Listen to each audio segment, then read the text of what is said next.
Yes. No, it should be okay. So the second thing, and then she was talking a lot about how to compute and solve shocks in numerical code. The other two lectures will be given by Anwar tomorrow on the galactic applications of compressible simulations. And the third one is to applications to stars, where we are interested in the magnetic fields generated by the convective zones of late-type stars. Unlike incompressible fluid dynamics, where we have the condition that the velocity field is solenoidal, and where we don't have an explicit solution for the density, and only a condition, implicit condition on the pressure given by the condition that the divergence of any velocity field that you evolve should be solenoidal, you get a non-local condition on the pressure. But in the compressible case, this is changed, and you do have an evolution equation for the density instead. And this density change affects the pressure through an equation of state, which you didn't have in the previous case, not normally at least. And also the diffusion operator becomes typically more complicated. And there are additional heating terms, for example, through the divergence from shocks. Yeah. But, technically it's an advantage, right? Because instead of solving a non-local Poisson equation, you can in that sense, yes. If you local differential equation for pressure. If you are close to sonic velocities, then that's certainly true. And that means velocities on the order of 10 to 20% of the sound speed. At the bottom of convection zones in the Sun or other late-type stars, many late-type stars, however, the Mach numbers are as small as 10 to the minus 4. And if you really want to simulate that realistically, you're better off with an incompressible or inelastic code. And that is the reason why inelastic codes are being pursued.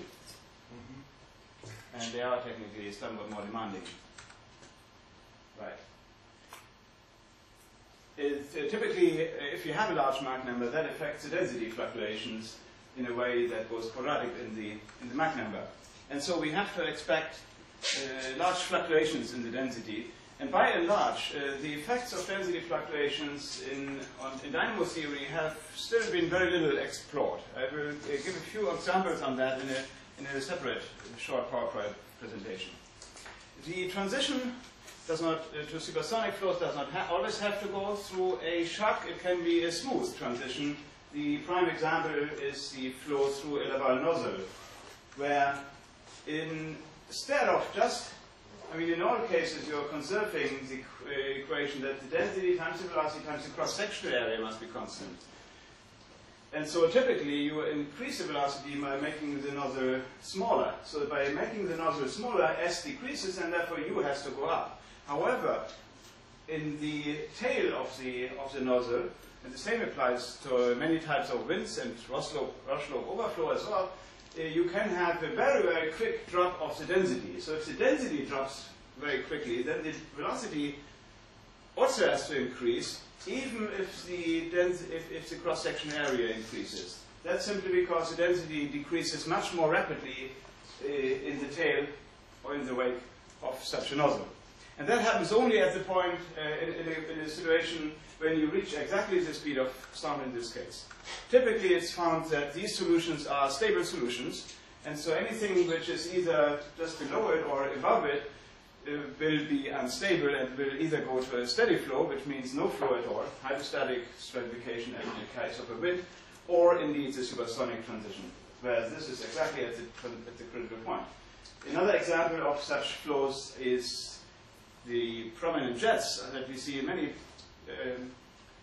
astrophysical bodies, such as accretion disks.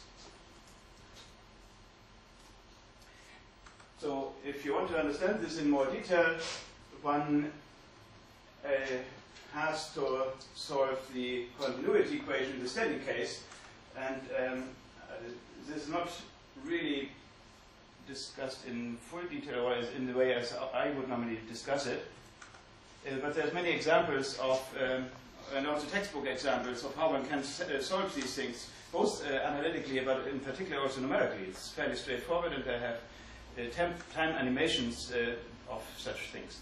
However, much of this is really not directly related to the main topic of the school, which is dynamos and magnetic fields, and therefore I will not go through the rest of this. Much of this is concerned with trying to verify these jump conditions using numerical codes. And there's, of course, a philosophical difference how shocks and many astrophysical flows are being treated numerically. One idea is to simply say that if whenever you have a shock, you are solving for the exact jump condition. And that's normally done in many codes, including the Pluto and Flash code, for example. But some codes, in particular the pencil code that Marit has been discussing, is making use of a locally enhanced viscosity that is typically called a shock viscosity, which scales with the convergence of the flow, the negative divergence of the flow. This has a dimension of 1/time, so in order to have a viscosity, you must multiply it by length scale squared, and that is typically the mesh size. So with these assumptions, one can certainly smooth out the shock. That means you can differentiate smoothly across the shock. That's important whenever you have a code which relies on the exact evaluation of derivatives. In addition, you want to conserve energy. If that means some of the energy that is being lost through kinetic energy dissipation must go back into heat. And so you have to make sure that these terms, which are normally neglected, regular viscous heating and viscous heating through the convergence in a shock, must be taken into account. So even though we are often talking about the limit when nu is 0, this heating expression is very well finite, because in those places where there is a shock, we have a delta function, and here even a delta function squared. S was the rate of strain matrix. And then Marit has a bunch of different examples where the effects of insufficient diffusion are being explained. And again, I don't want to go through any of the details. There's one interesting equation, by the way, because when one uses higher order schemes, one can use an upwinded scheme, which means it's slightly off-centered. So here you see the finite difference formula is symmetric about the midpoint, which is at 0. So 40 plus 45 minus 45. However, you can do a one-sided derivative even at high order. So now you see these coefficients are asymmetric and the middle point is included. And this, interestingly enough, can be written as a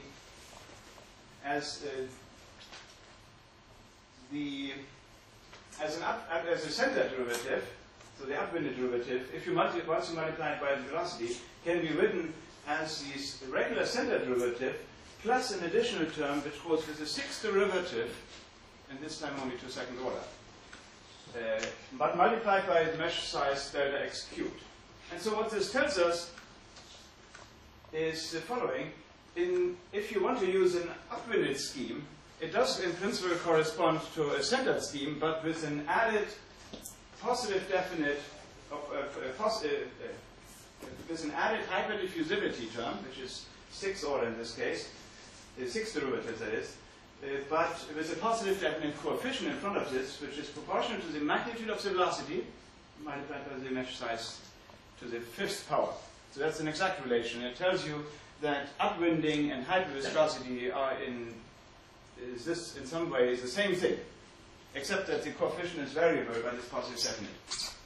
Upwinding means that the way how you do the asymmetrization about the midpoint, whether this is bigger, here it's plus 30 and minus 60, or whether it's the other way around, depends on the sign of the velocity field, and that's automatically being taken into account in this situation here. That's why it's called upwinded. You're always taking the mesh points from the tail, from the behind the wind.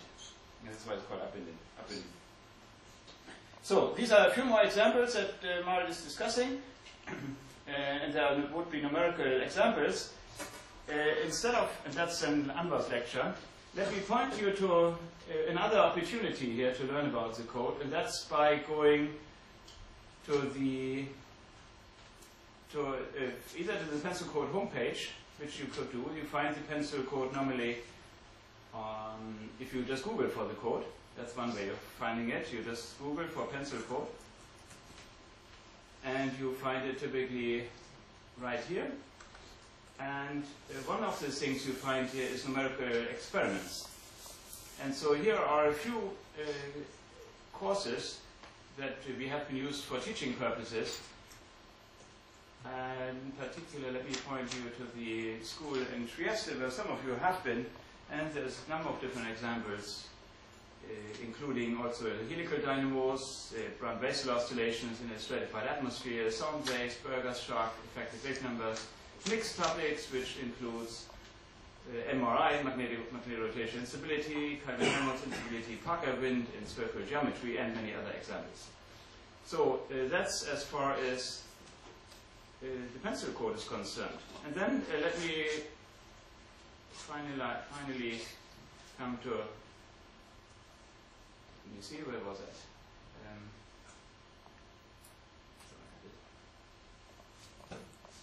To a few other remarks that I would like to make in connection with dynamos in compressible flows. So I have one page to start with here, which is about the pencil code. Traditionally, the pencil code has been developed as a community effort by a number of people, approximately 40 people who are constantly maintaining and improving the code for their own research benefit. The prime objective was to have a code which works on massively parallel machines, so that was the reason why the code was completely written from scratch to accommodate all the possibilities of using a message passing interface.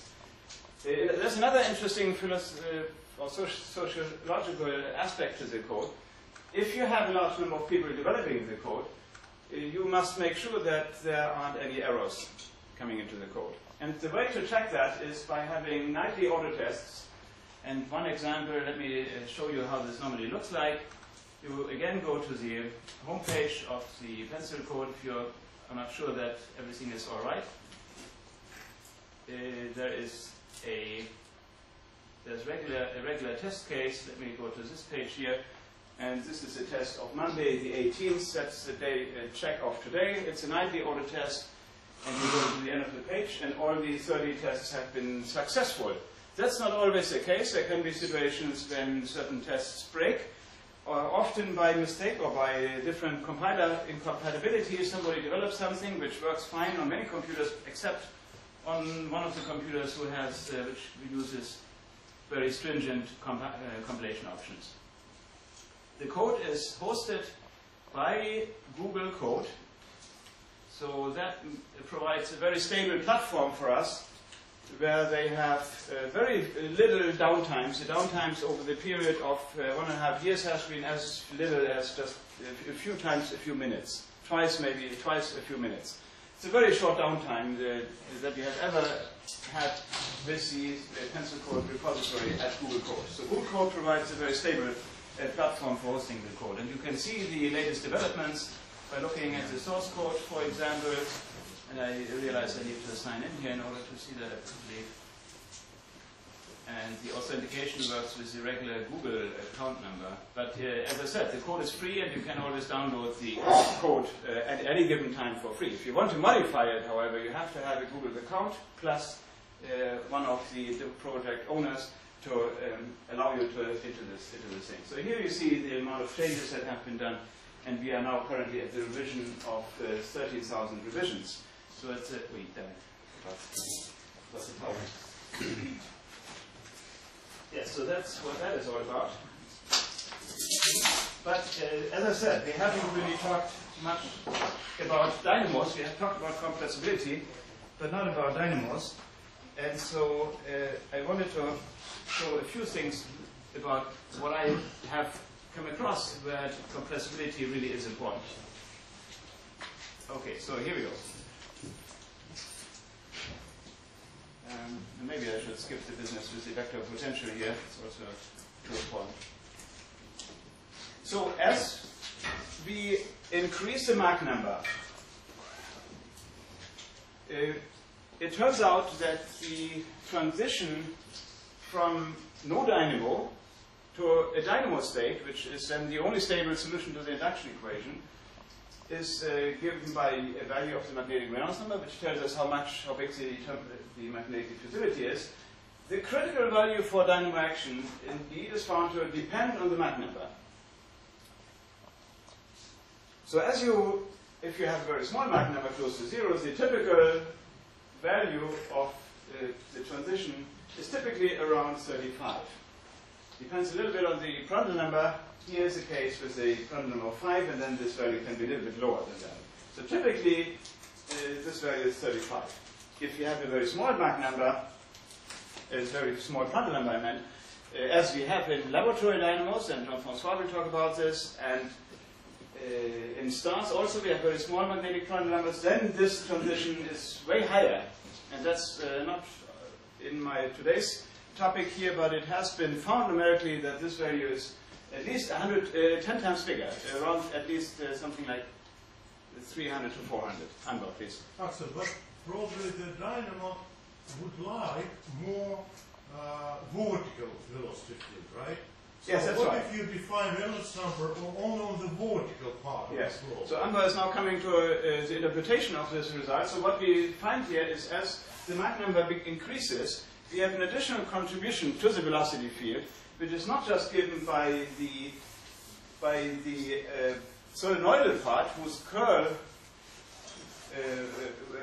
where the velocity can be described by a curl of the vector potential, not the velocity, but there is an increasingly important contribution from so-called potential flows, and they are proportional to the gradient. That's what is called potential, and it's called irrotational flows. So as you increase the Mach number, the contributions from the second term seem to increase, and that would, and this part, we believe, is not responsible for dynamo action. It's only this part which is responsible for dynamo action. Now, Anwar was asking whether, if we modify the definition of the Reynolds number, this jump, which we seem to find here at about unity, and then after which this is again constant, whether this jump can be removed. And the answer is partially. And we don't know why it's only partial, but it seems that, I mean, clearly the magnitude of the jump is decreased, but only by 50%, not by all of it. You seem to see here a jump that the critical magnetic Reynolds number goes from approximately 35 to 70 or 80. And what instead we have is a contribution which is saturating here, where this contribution is never exceeding more than the square root of 1/2. No.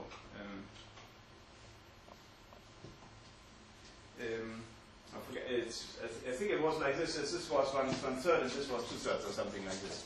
But maybe that's for the squared contribution. Yeah. The form of the forcing is constant, is it? It's just the magnitude yes. changing. Yes. Indeed. And I should, by the way, point out that the forcing itself was completely solenoidal here.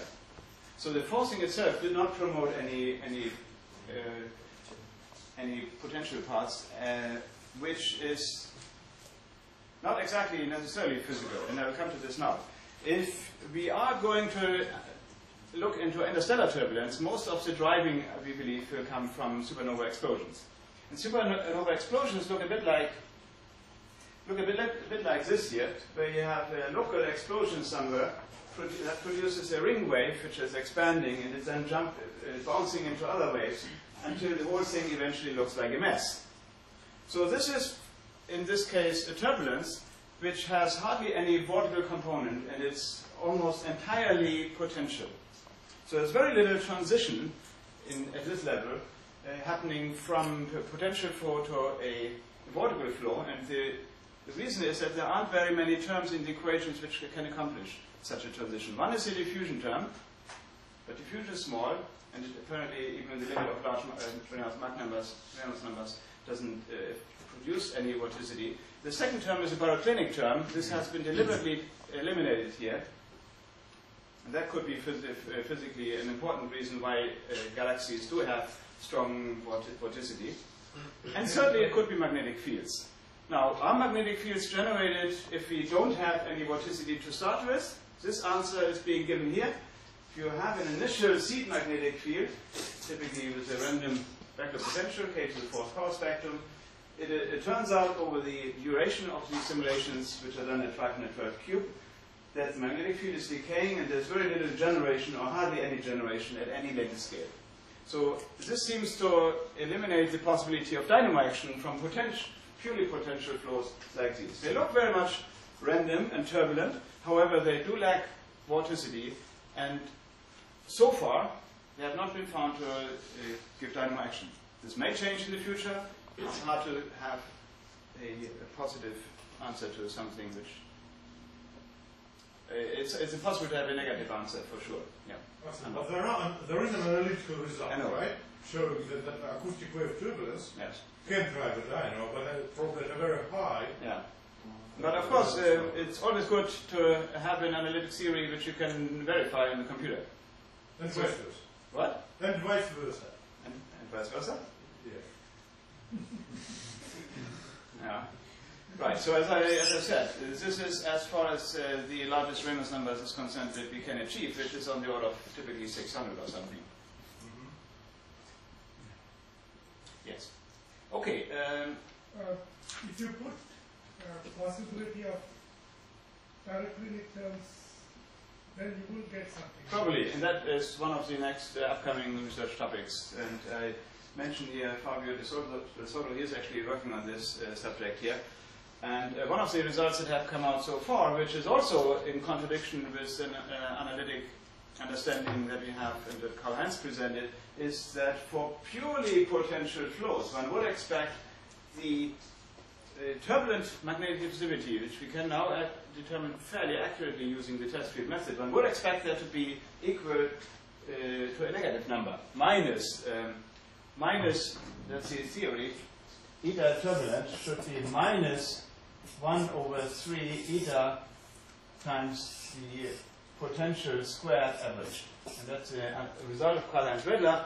And if there is time on Thursday morning, and if Karl-Heinz has figured out how he derived it again, because this was more complicated when he did it in his original work back in the 70s, he may be able to present it to us on Thursday morning. And Karl-Heinz looks a bit surprised. And then finally, and that brings me then in a moment to laboratory turbulence. One of these things that has been suggested when the first compressible simulations came online at fairly high resolution, this was first turbulence by people including Annie Poquet, one of the prime MHD turbulence people. What they found is a spectrum, a power spectrum, which looks like this. It has the k to the minus 5 side power spectrum, but an extended tail of k to the minus 1. Not k to the minus 5/3, as we all know from Kolmogorov. So Anva already brought up this issue that you have an analytic theory, and of course it's always a target to reproduce it numerically. So if you don't, something is wrong. So what is wrong here? There's many reasons for this, of course. One reason could be that what they neglected was viscosity. And you know, in order to get the right jump conditions, the entropy must increase locally. And if they have viscosity which is 0, multiply a delta function by a 0, they may get something finite, and maybe they did it all right, in which case this could have been okay. But they did certainly not have a proper diffusion operator. And instead they had something highly nonlinear. This may be one reason. There could be another reason, namely that we are talking about compressible turbulence. Did we have any serious theory for compressible flows? Is there possibly a deviation from Kolmogorov? And this result of 1998 stood for a long time. We didn't know for many years. Absolutely. The results for acoustic turbulence, right? Of Sagdev, Zahar. Yes. And here's also the result. The result is not minus 1. The result is actually minus 2. And it's even steeper. No, minus 2 or minus 3 halves, depends. Yeah, but even 3 halves is not minus 1, as you actually see here. Yes, that's true. There's two different proposals, and even analytically you don't really know which one is right. So, one of the reasons, of course, to address this is, one of the ways to address this is to use a proper simulation and see whether they actually reproduce that. For example, in incompressible flows, you surely shouldn't, but maybe you do anyway. And so that is actually what happened. So the black curve is a simulation of incompressible turbulence, really incompressible turbulence, solved with a spectral code at a resolution of 4,096 mesh points cubed. Huge. resolution. That was done in 2003. And what they find is a power spectrum, e to the e of k, but is compensated by k to the plus 5/3, giving you something which should look flat if you have Kolmogorov. It becomes somewhat steeper by an additional correction which is as steep as k to the minus 0.1, bigger than what you would expect from the so-called Scheele-Weck correction, but there is a bump at high wave numbers. And that's exactly what looked like a k to the minus 1 here. If you were to plot this in a compensated fashion, it would also look like a bump like this. And so the answer is that there is really a deviation from Kolmogorov's spectrum, and the analytic theory had overlooked this. Analytic theory applies to the range of very, very long power spectra, which we don't have numerically. We do have effects from viscosity down here, and we also have effects from the cutoff at the smallest wave number, the box scale. This result of Cornelius is very well reproduced using a large eddy simulation of Niels Haugen and Wolfgang Dobler and myself. This is shown in red here, sorry, and the red curve shows the power spectrum when you use only 512 mesh points cubed, but using a so-called Smagorinsky viscosity scheme, which means that the viscosity is changing locally in space, proportional to the local, not divergence, but to the rate of strain tensor. On the other hand, if you use a hyperviscosity, you clearly exaggerate the diffusion at the small length scales, and so you do exaggerate greatly, artificially and wrongly, the dissipation range. You get a stronger so-called bottleneck effect, but you do get the same slope throughout the inertial range. The same k to the 0.1 correction, which, as I said, is not understood yet. So the reason for this bump seems to be, first of all, the reality of the bump seems to be real, and the reason for this is believed to be related to the fact that you are disposing of energy at the small wave numbers through a range of different triangular interactions where the sum of all wave numbers adds up to a closed triangle. And you can have triangles which are very elongated, like these ones. So you could have an interaction between a large scale corresponding to a small wave number and another large wave number, which then would interact with another large wave number. So that means some of the interactions involving large length scales, namely these ones, would interact with very small very small scales. And this means that the energy cannot be disposed of so freely anymore in an almost inviscid medium, but in a highly viscous medium.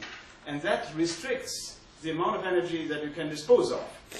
And so that's why it's called a bottleneck effect. So you're trying to get all the fluids through the bottle, but when you have the bottleneck, it must go slow. And so it leads to a pile-up of the energy. This is a rather pictorial understanding.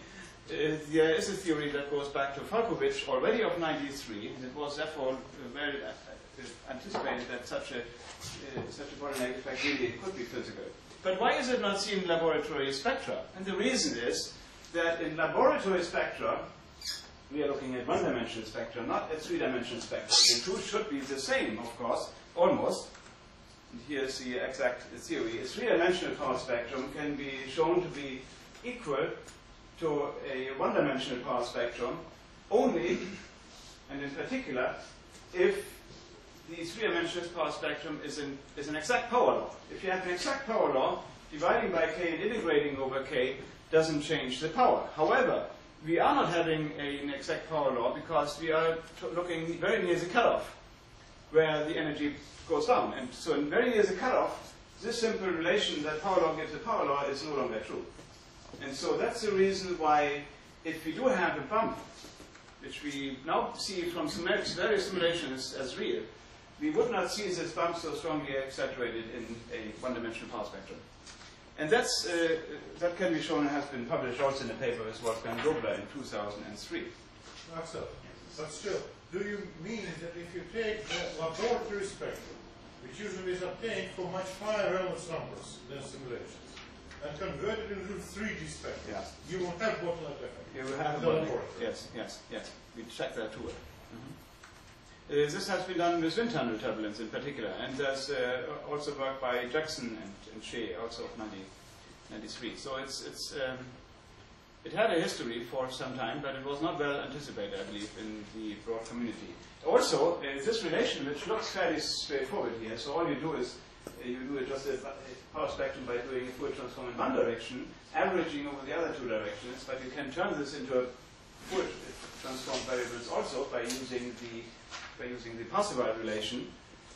You end up with an integral which looks like this, where you average over the perpendicular wave numbers instead of averaging in space. And this can be, by a change of variables, turned into such an integral where the lower boundary is now the integral variable, it's the k variable here. This relation, which looks fairly straightforward, you find already back in old textbooks, including Bachelor, but that's of the 1950s, and it actually looks more complicated in their book because they considered the more realistic case of incompressible turbulence, where they have to split the spectra into solenoidal or longitudinal and perpendicular parts. And so when you do all that, the whole mathematics looks more complicated.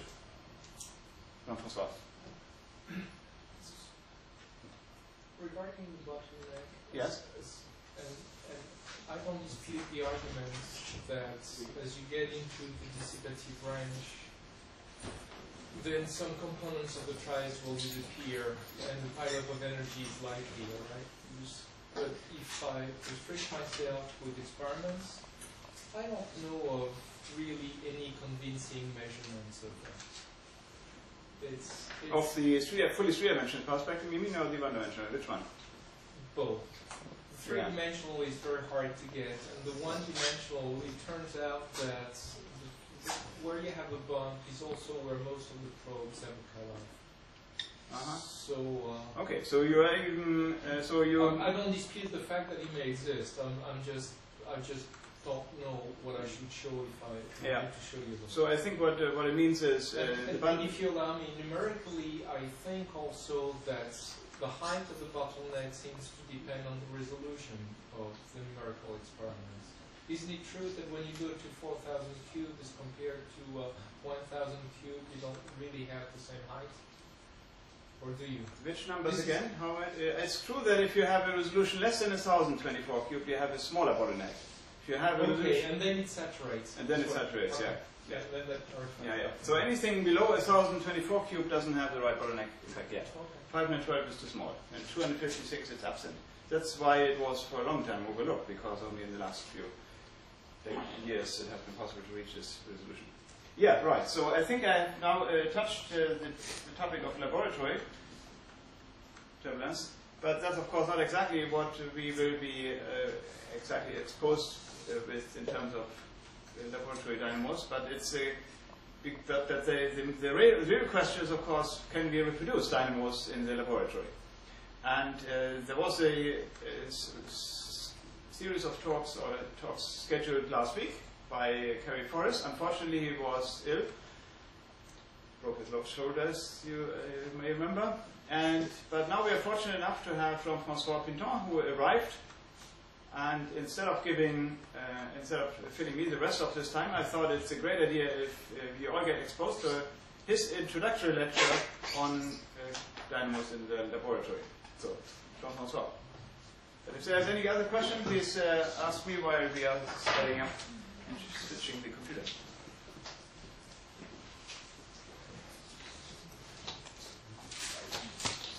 Any questions?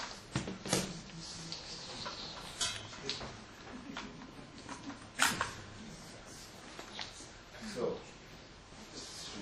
your projection? The Macintosh one always needs this amazing adapters. But yes, an adapter, yes.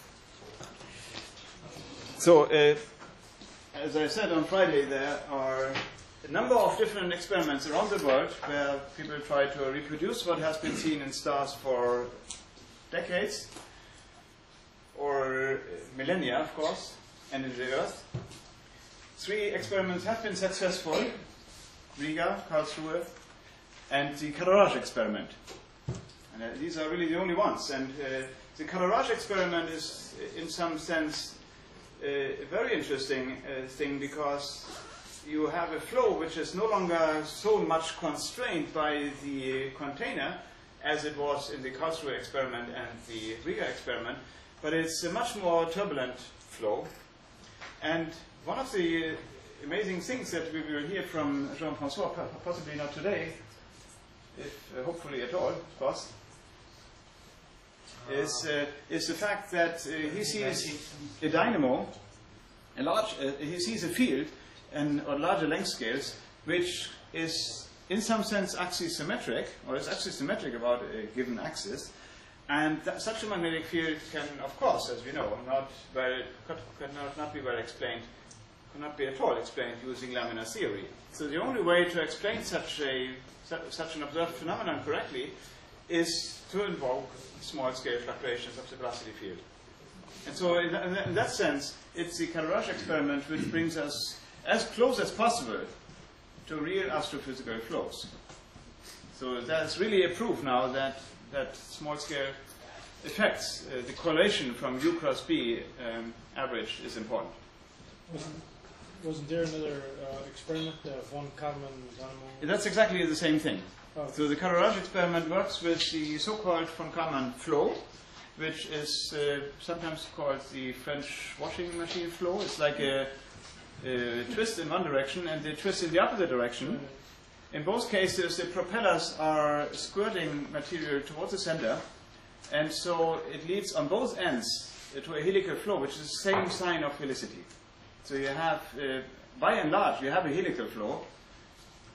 Not exactly sure how strong the helical contribution is altogether. Maybe you can ask him when he is less stressed in the moment, or otherwise also in the afternoon, because he will be running one of the group sessions. But of course, one of the interesting aspects is that this is a body where there is uniform, or the same sign of helicity everywhere in the domain, unlike any astrophysical body, where we typically have one sign of the helicity in the northern hemisphere, the opposite sign in the southern hemisphere.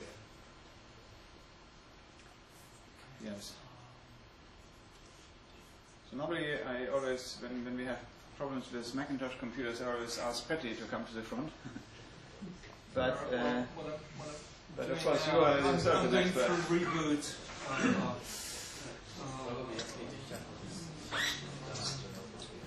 What? I think they tried that. The first one. So these are of course these great situations when all the experts gather around the computer and nothing happens. Okay, I'm just rebooting right now.